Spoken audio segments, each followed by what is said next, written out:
இப்படி இருக்குன்னு வச்சுக்கோ, நான் அப்புறம் சொல்றேன். சோ இங்க என்ன நடந்திருக்கு ஆக்சுவலா, இந்த 1/4 பிளஸ் 1/2 இஸ் ஈக்குவல் 2/6 இப்படி போடுறது தப்புன்னு நான் சொல்லிட்டேன். இப்ப நான் இது இப்படி போட்டதான் கரெக்டா நான் காமிச்சிட்டேன் பேப்பர்ல வர. சரியா? சோ என்ன நடந்திருக்கீங்க அப்படின்னு சொன்னா, இந்த 1/4 அப்படியே வச்சுட்டேன் நான். சரியா? இந்த 1/2 என்ன மாத்திருக்கேன்னு என்ன எப்படி மாத்திருக்கேன்னு சொன்னா, அதாவது கீழே இந்த 2 வந்து 4 மாறிடுச்சு, அப்புறம் இந்த 1 வந்து 2 மாறிடுச்சு. அப்படின்னு என்ன பண்ணிருக்கேன்னு சொன்னா, என் பொண்ணு சாப்பிட்டதுல கேக்கு. சரியா? 1 piece out of 2. அத என்ன பண்ணிருக்கேன், என்ன மாதிரியே பங்கு போடு அப்படின்னு சொன்னா, சோ அப்ப என்ன இருக்குன்னு சொன்னா 4 பீஸா போட்டிருக்கேன். சரியா? அப்ப 2 பீஸ் வந்து 4 போயிடுச்சு, டபுள் ஆக்குறேன் நானு.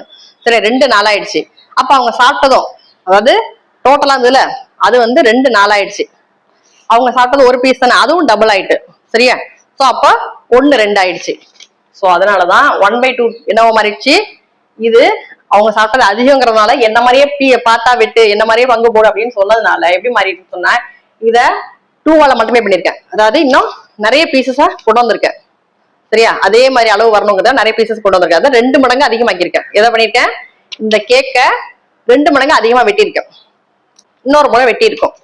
ஸோ வெட்டதுனால என்ன ஆகுதுன்னு சொன்னா, இந்த கீழே உள்ள டோட்டல் 2 பீஸும் டபுள் ஆயிட்டு, அப்புறம் என் பொண்ணு சாப்பிட்டுச்சுல ஒரு பீஸ், அதுவும் டபுள் ஆயிட்டு. ஸோ அதனாலதான் நம்ம ஃபிராக்ஷன் என்ன பண்ணுவோம்னு சொன்னா, ஃபிராக்ஷனை மல்டிப்ளை பண்றோம் இல்ல டிவைட் பண்றோம்னு சொன்னா, எப்போ இதெல்லாம் வந்து அவசியம் தெரிஞ்சுக்க வேண்டியது. இப்படிதான் வருது, இப்படிதான் இதெல்லாம் அவசியம் தெரிஞ்சுக்க வேண்டியதுதான்.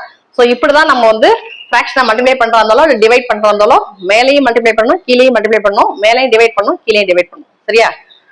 ஆக்சுவலா இப்ப எப்படி காமிக்கிறேன், அது மாதிரி ஆட்டோமேட்டிக்கா ஆக்சுவலா அங்க சொன்னது, இங்க நம்ம சொல்றோம்ல மேலையும் மல்டிப்ளை பண்ணணும் கீழையும் மல்டிப்ளை பண்ணணும்னு சொன்னேன், அதே மாதிரிதான் இங்கேயும் வருது எனக்கு. சரியா? So okay. சோ அப்போ இந்த 1/2 என்ன ஆகுது, 2 மல்டிப்ளை பண்ணி 2/4 வந்துருச்சு. சரியா?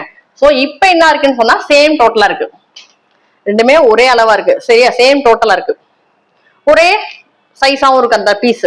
சரியா? இப்ப ஆட் பண்ணலாம். சோ 1 + 2 3/4 சொல்லியிருக்கேன். சரியா? சோ அப்ப எதுக்கு சொல்ல வரேன்னு சொன்னா, 2 ஃபிராக்ஷன் ஆட் பண்ணும்போது ரெண்டும் ஒரே டோட்டலா இருக்கணும். சரியா? ரெண்டும் ஒரே டோட்டலா இருந்தாதான் என்ன பண்ணலாம், ஒரே டினாமினேட்டர். டோட்டல் சொன்னா உங்களுக்கு ஞாபகத்துல இருக்குன்னு தான் சொல்றேன். ரெண்டுமே ஒரே டினாமினேட்டர் தான் இருக்கணும். அப்படி இருக்கும்போதுதான் மேலே ஆட் பண்ணும், மேலே சப்ராக்ட் பண்ணும். ஆட் பண்றா இருந்தாலும் சப்ராக்ட் பண்றா இருந்தாலும் மேலே தான் பண்ணணும்.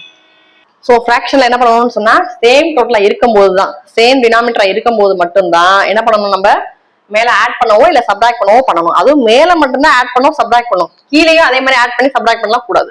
சரியா? ஓகே.